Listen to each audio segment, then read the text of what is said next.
দশমিক সংখ্যাকে ভগ্নাংশের সংখ্যায় রূপান্তর। দশমিক সংখ্যাকে যদি আমরা ভগ্নাংশের সংখ্যায় রূপান্তর করতে যাই তাহলে আমরা কি করব? দশমিক যে সংখ্যাটা আছে, এই যে দশমিক আছে, দশমিকের পরে যে কয়টা ঘর আছে ওই ঘরগুলো আমরা গুনবো। তাহলে এখানে ঘর আছে কয়টা? দুইটা। আর দশমিকের পরে দুইটা ঘর। এখন সমান সমান দিয়া যদি ভগ্নাংশ কারে নিতে চাই, উপরে যা আছে তা লিখবো। লিখার পরে দশমিকের পরে কয় ঘর? দশমিকের পরে দুই ঘর। এই জন্য এক দিয়া দুইটা শূন্য, মানে 100 দ্বারা আমরা গুণ করব এবং উপরে এবং নিচে। উপরে নিচে গুণ করার পরে এখানে হয়ে গেল কত?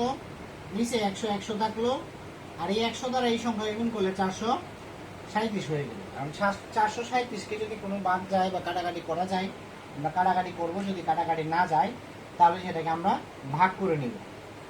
437কে 4 বার গেলে 400 বার যায়, 37 থাকে শেষে। তাহলে এটার আনসারটা কত হবে?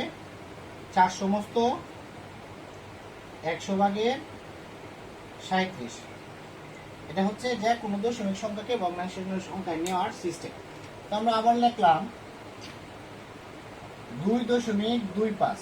ওই সংখ্যাটাকে আমরা যদি ভগ্নাংশে করতে যাই, অথবা 2.25 অথবা শূন্য দিলাম এই জায়গায়, ওই সংখ্যাটাকে আমরা, শূন্য তো হবে না, মাঝখানে একটা শূন্য দিয়ে দিলাম, শূন্য, অথবা একটা 2.25।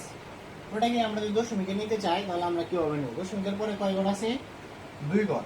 যেহেতু দুই ঘর আছে, যে সংখ্যাটা আছে সেই সংখ্যাটা লিখলাম। লিখার পরে 100 দ্বারা গুণ করবো উপরে এবং নিচে।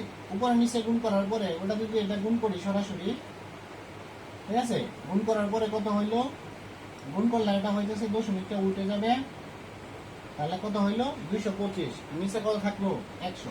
এখন আমরা কাটাকাটি যদি যাই, আমরা কাটাকাটি করার চেষ্টা করব, ভাগ করার চেষ্টা করব। 25 দিয়ে কাটলে 200 মধ্যে যায় কয়বার? 8 বার। আর 25 একবার হবে 9 বার। আর 25 দিয়ে কাটলে 4 বার। তাহলে 4 ভাগের কত হইলো?